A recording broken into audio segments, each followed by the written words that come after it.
Jérémie, chapitre 16. La parole de l'Éternel me fut adressée, en ces mots. Tu ne prendras point de femme, et tu n'auras dans ce lieu ni fils ni fille. Car ainsi parle l'Éternel sur les fils et les filles qui naîtront en ce lieu, sur leurs mères qui les auront enfantés, et sur leurs pères qui les auront engendrés dans ce pays. Ils mourront consumés par la maladie.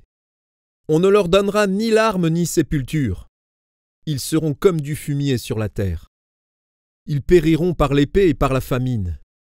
Et leurs cadavres serviront de pâture aux oiseaux du ciel et aux bêtes de la terre. Car ainsi parle l'Éternel. N'entre pas dans une maison de deuil, n'y va pas pleurer, te lamenter avec eux, car j'ai retiré à ce peuple ma paix, dit l'Éternel, ma bonté et ma miséricorde. Grands et petits mourront dans ce pays. On ne leur donnera point de sépulture, on ne les pleurera point, on ne se fera point d'incision, et l'on ne se rasera pas pour eux. On ne rompra pas le pain dans le deuil pour consoler quelqu'un au sujet d'un mort, et l'on n'offrira pas la coupe de consolation pour un père ou pour une mère. N'entre pas non plus dans une maison de festin pour t'asseoir avec eux, pour manger et pour boire. Car ainsi parle l'Éternel des armées, le Dieu d'Israël. Voici, je ferai cesser dans ce lieu, sous vos yeux et de vos jours, les cris de réjouissance et les cris d'allégresse, les chants du fiancé et les chants de la fiancée. Lorsque tu annonceras à ce peuple toutes ces choses, ils te diront, « Pourquoi l'Éternel nous menace-t-il de tous ces grands malheurs? Quelle est notre iniquité? Quel péché avons-nous commis contre l'Éternel, notre Dieu? » Alors tu leur répondras, « Vos pères m'ont abandonné, dit l'Éternel. Ils sont allés après d'autres dieux.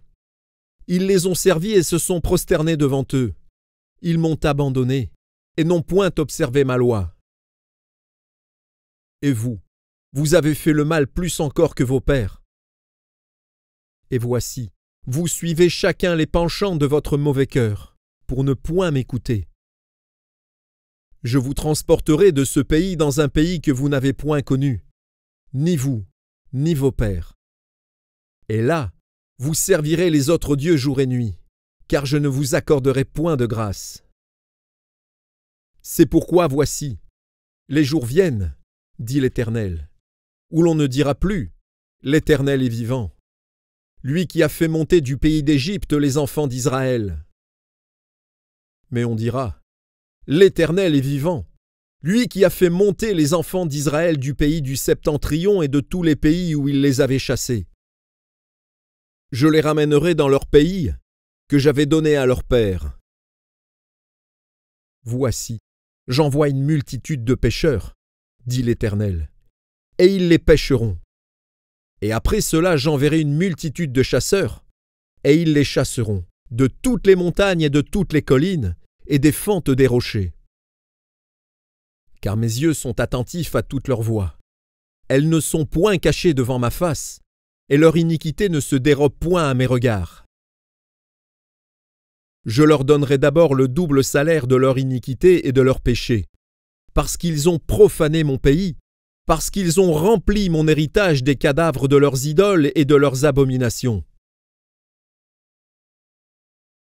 Éternel, ma force et mon appui, mon refuge au jour de la détresse. Les nations viendront à toi des extrémités de la terre, et elles diront, nos pères n'ont hérité que le mensonge de vaines idoles qui ne servent à rien. L'homme peut-il se faire des dieux qui ne sont pas des dieux?